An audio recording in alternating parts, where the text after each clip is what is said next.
I remember once hearing Dr. Scott Hahn give a talk, I think focusing in large part on his conversion. And at one point, if I recall correctly, he made an offhanded comment about how much he appreciated becoming Catholic and coming to realize that he could offer up all of these small, petty annoyances over the course of his day. That all of the sufferings of his life now could be united with the cross of Jesus Christ. That not every one of our Protestant brothers and sisters view suffering that same way, that they don't necessarily see it as redemptive and united with the redemption of Jesus Christ.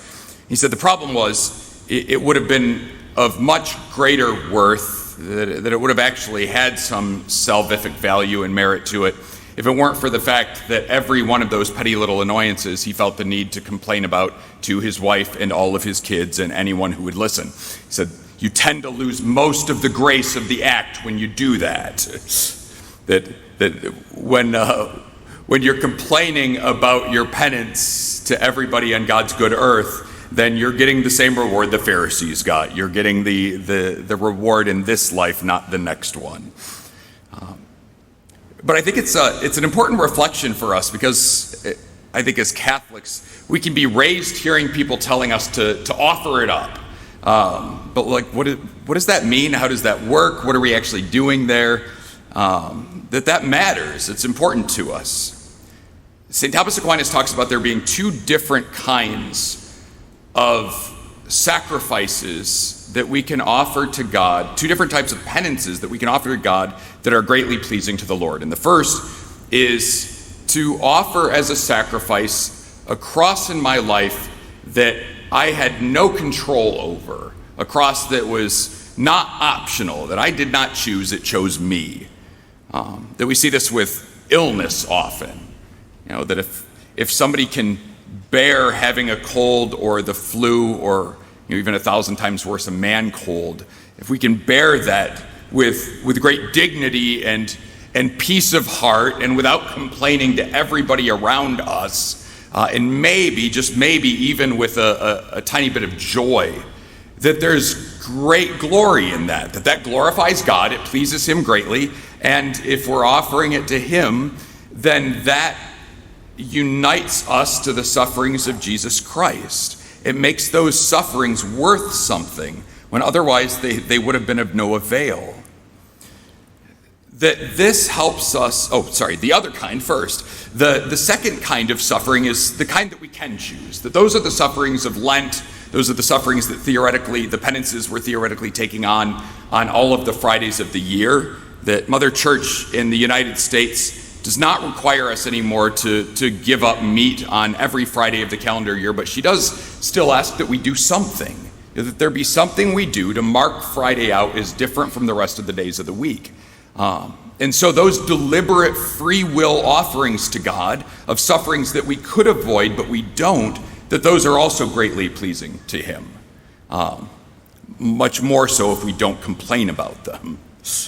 And this now helps us to understand this fascinating statement that St. Paul makes at the beginning of our second reading today.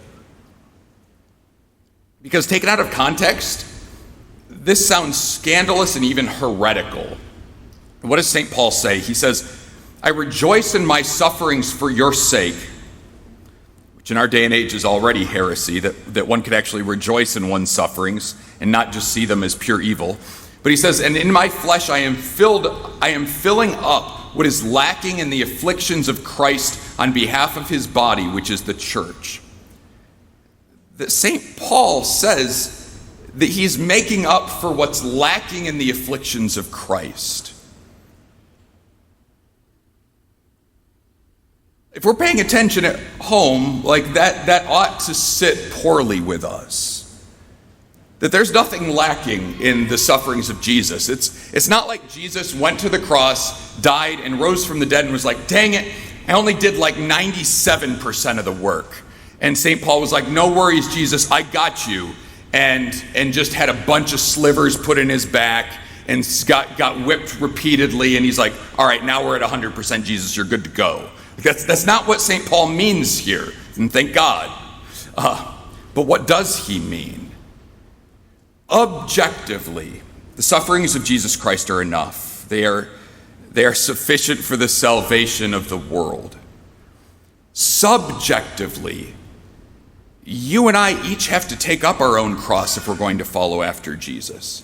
He said as much in the Gospels. Anyone who would be my disciple must take up his cross and follow after me. That there is suffering that our life will entail if we're going to be disciples. And we have to be willing to say yes to that. That there has to be a certain openness to carrying our cross, even though it's much smaller than the cross of our Lord's. And when we do that willingly, when we do that for his sake, or for the sake of our brothers and sisters in Christ, as St. Paul says, that there is something deeply God-glorifying in that. There's something that fills God with joy, and there is something that makes saints out of us. That our sufferings can matter, either if we accept them patiently and with a smile on our face when we can't avoid them, or when we do try to do the same with sufferings that we can avoid but choose anyway. And I think this helps us just a little bit then to dig into another layer of our gospel. Because our gospel today, like the gospels we've had the last couple of weekends, is a very common one. I think it's one that most of us have not only heard but actually remember from our childhood. And I've been trying to come up with things to say about these common passages that aren't the same homily that you've had regurgitated for the last 40 years. What happens in our gospel? Jesus goes and is entertained at the house of Martha and Mary, friends of his. And I think it's very easy for us, just kind of instinctively, to take the part of Martha. And we have a certain sympathy for her. We understand the frustration that comes with people around us not doing their fair share, not carrying their part of the burden. But it's important, I think, as we read this passage, to remember that both Martha and Mary are doing important things as hostesses of Jesus. That both feeding Jesus and keeping Jesus company / entertaining him are the duties of a hostess. That nobody in their right mind invites a good friend to their house and then immediately leaves them sitting in the living room for 2 hours and goes off to do something else. Like, that would be intensely rude. So Mary's actually doing something here that matters. Like, she's performing a sacrifice for Jesus by sitting at his feet. Is that sacrifice as heavy as the one that Martha's carrying? Maybe not, no. But she is performing one, and I think we have to keep that in mind in this statement, or in this story. So what's actually happening? Like, both sisters are doing something good and beautiful, yet neither sister is helping the other one to carry their burden. At no point are we told that Martha comes out and hangs out with Jesus for a while. At no point are we told, as Martha makes abundantly clear, that Mary goes back and helps her in the kitchen for a while. That I think in a sense one could argue that probably both of them fail in Christian charity to one another. Martha just happens to be the one who vocalizes it. Lord, do you not care that my sister has left me by myself to do the serving? Tell her to help me. Already feels a little bit presumptuous to talk to Jesus that way, but notice what Jesus does and doesn't say. He doesn't say, Martha, stop cooking. I'm not hungry. He doesn't criticize the gift that she's giving him, the cross that she's carrying for him. He says, Martha, Martha, you are anxious and worried about many things. There's need of only one thing. Mary has chosen the better part, and it will not be taken from her. And so, setting aside, for the sake of this homily, the nature of what the better part is, and what contemplative and active lives can look like, and all of that umbrella of topics, Jesus criticizes Martha's criticism. That Jesus isn't upset at Martha for serving him. His concern is the fact that Martha comes out and she doesn't politely and gracefully remind her sister that she needs help in the kitchen. She calls her out in front of the guest. That there is a discourtesy here, and in so doing, I would argue maybe Martha's making her sister's cross just a little bit heavier to carry. Because in this life, we have crosses that we cannot avoid, and we have crosses that we can avoid.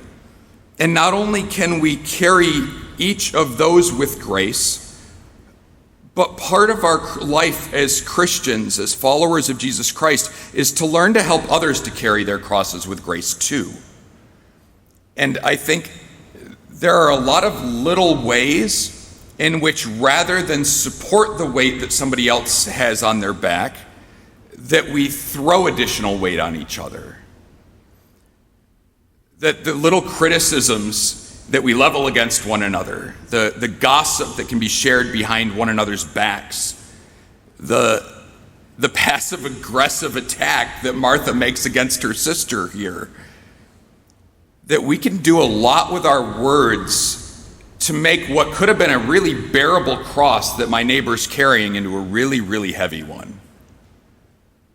That not only am I displeasing God because I'm not carrying mine with much grace, but I'm making it harder for other people to carry theirs with grace too. And I think, in particular, this example is deeply practical for us, because this isn't deep theology. This is not a highly abstract concept. This is a sin with which many people wrestle multiple times a day.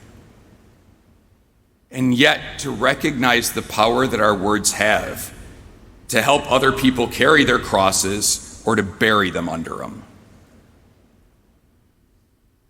That there is great grace and salvific value found in carrying our crosses in this life.